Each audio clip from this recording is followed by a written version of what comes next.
Hi, I'm Ben Appenzeller, founder of Petite Amuse, a new concept marketplace for artisanal food. Prior to founding Petite Amuse, I attended Columbia University, where I got an MBA and was very active in the startup community. I also spent 5 years working in various roles at American Express. That's enough about me. Let me tell you about my business. Back in the 80s, people who watched the TV show Supermarket Sweep considered themselves foodies. Times have changed. The US is currently in the middle of a significant shift in food consumption. More and more people are looking to buy better quality food than the mass-manufactured products sold in their local supermarkets. They're starting to care about what they eat, where it comes from, how it's made, and how it tastes. Last year, the US specialty food market grossed an all-time high $68 billion in sales. Not only is this a huge figure, but it's one that's growing at an incredible rate. Year-over-year growth has reached over 14% and shows no signs of slowing down. This is not an individual business, but an entire market segment whose growth rate just increased almost 60% in the last year. At the same time, specialty food makes up only 20% of total food sales, and only 2% are online.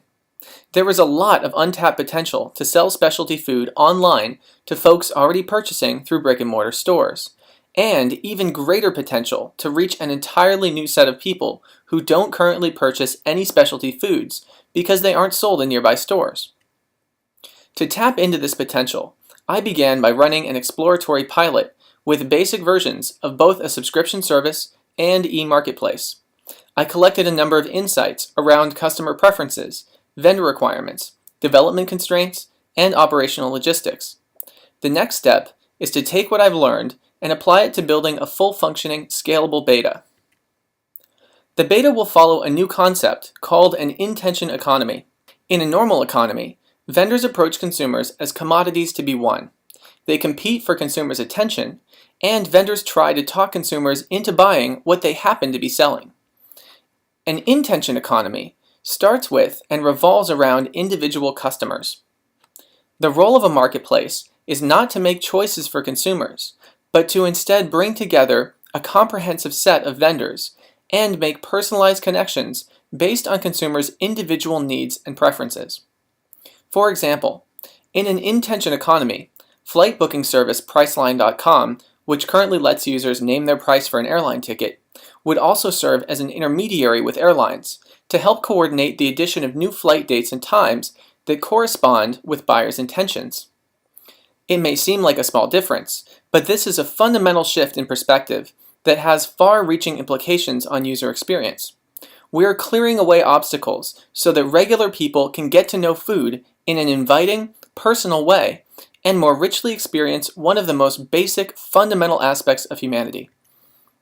Here's how the Petite Amuse marketplace works at a more nuts and bolts level. We enable a vast set of approved vendors to create and manage their own microsites to sell products, providing them with easy-to-use tools and resources to create connections with customers. And for our efforts, we earn 20% margins on all dropship orders and over 50% on most resale orders.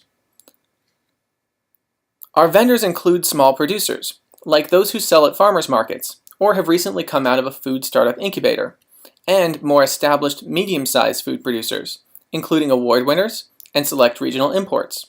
We do not sell mass-manufactured products that are already widely available at big box stores. Our products include high-end specialty foods with a minimum shelf life of around 10 days. All new vendors who sell through us must start out by drop shipping products to customers. As orders come in, they pass through to vendors who box and ship directly to customers.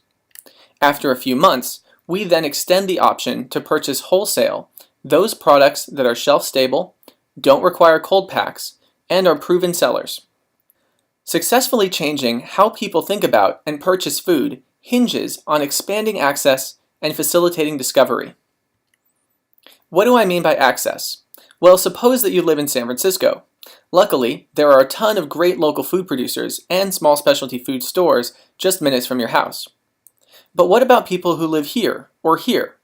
Chances are they don't know about or have any way of purchasing these Bay Area foods, and you probably don't know about or have a way of purchasing local foods from their areas. Through our marketplace, we're breaking down regional fences so that food lovers can find and purchase small artisan foods from all across the country.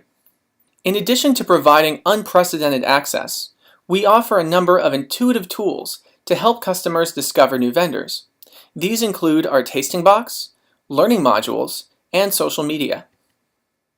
Our primary discovery tool is the tasting box. Each month, subscribers sample products from a handful of our vendors, rating up or down the individual products that they try. We then use this taste preference data to refine future box contents and to personalize product recommendations in the marketplace. Subscriptions cost only $15 per month and come with a $5 credit each month to encourage repurchase after trial. Food discovery continues with education, which we support through learning modules. Think of these as targeted classes incorporating video, infographics, and text. The majority of our learning module content will come from third parties, some open source and some with express agreement. We'll use another third party to compile and organize these videos and editorials. In addition to using aggregated content, we'll also partner with non-competitive food startups to create new content, sharing or completely passing along video production costs. Finally, we will assist our vendors in producing inexpensive, high-quality videos that they can use on their profile pages. Vendors will pay for these videos themselves. Those who are interested can opt to film extra footage at the same time, which we will edit and use to create food category segments. New video and infographic production will be constructed using reliable third-party services and tools to ensure consistent quality and inexpensive scalability. Assembled learning modules will focus on building customer knowledge in the following areas: ingredient sourcing, production processes, objective differences in taste, consistency, and quality, traditional applications, and optimizing consumption. Learning modules are fun, engaging, and useful tools that help inform customers so that they can appreciate the value of artisanal products and subsequently make better purchasing decisions. Informed customers are more likely to try something new, enjoy the things that they buy, and buy more in the future. Finally, we help customers discover through social media. On each of our vendor homepages, we pull in posts and content from their various accounts and populate it in a single feed. This helps first-time customers get to know new vendors, and returning customers keep up to date on new seasonal products and special offers. Customers can save favorite vendors to get regular updates in their personal newsfeed. Similarly, customers can explore and follow tastemakers like chefs, critics, bloggers, and other foodies whose social media content is imported in a similar fashion. Tastemakers can tag their posts to push them into vendor feeds and create cross-traffic. Vendors can do the same thing between each other, making collaboration easy. Customers can also aid each other in social discovery.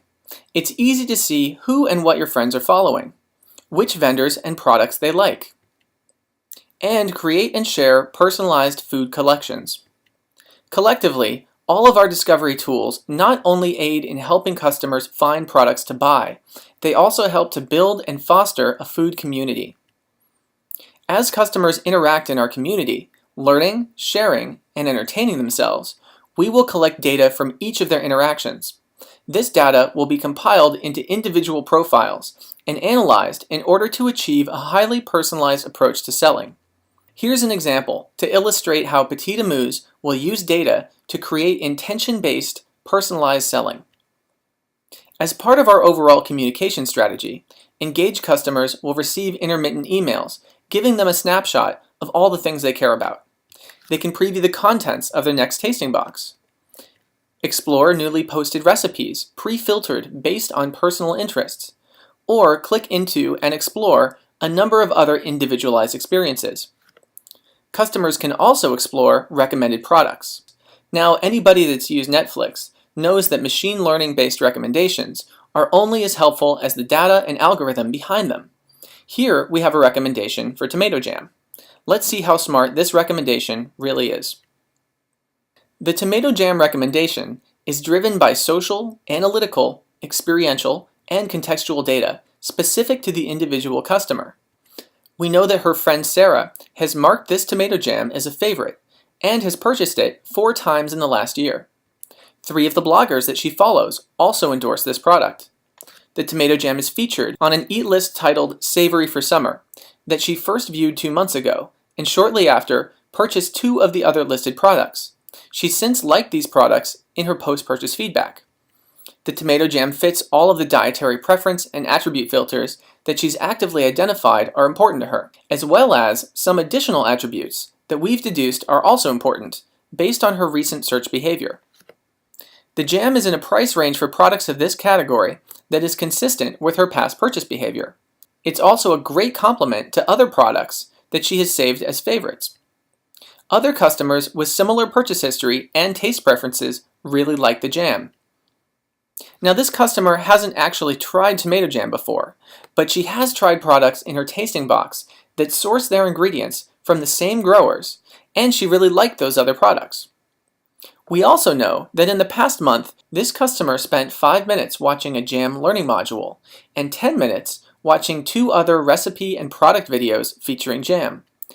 In addition to customer-specific information, we can also use impersonal information to reinforce our recommendation. The jam may be on sale or only seasonally available in small quantities, and it may ship at no extra charge. We can also provide general context like awards, recipes, and uses. Our recommendation is not an attempt to push an upsell onto the customer. We already know that she wants the tomato jam. She just doesn't know it yet. While data is likely the most valuable asset we're building, the rest of our economics are equally compelling. Our new marketplace will be highly scalable and require very little administrative oversight, allowing us to add hundreds of new vendors every month. As vendors join, we don't need to predict sales volumes because they all start out dropshipping. We're simply a software as service solution facilitating transactions.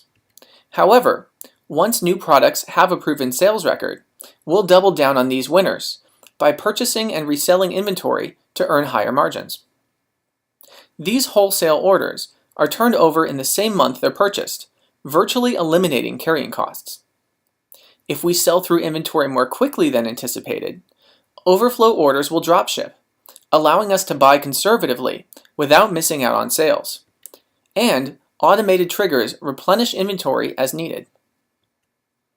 With minimal operating costs and huge potential for high-frequency, high-margin sales, Petite Amuse is an excellent investment. I'm raising $500,000 to fund the completion of the beta website. Your investment will pay for design and development costs, media integration and production, and early marketing and operational expenses. Leveraging existing third-party software, I will be able to efficiently complete and get to market with a Phase 1 beta before the end of this year. And by the end of next year, I will have implemented the entire suite of access and discovery tools covered in this presentation. I invite you to join me on this amazing journey, and I'm excited to answer any questions that you may have.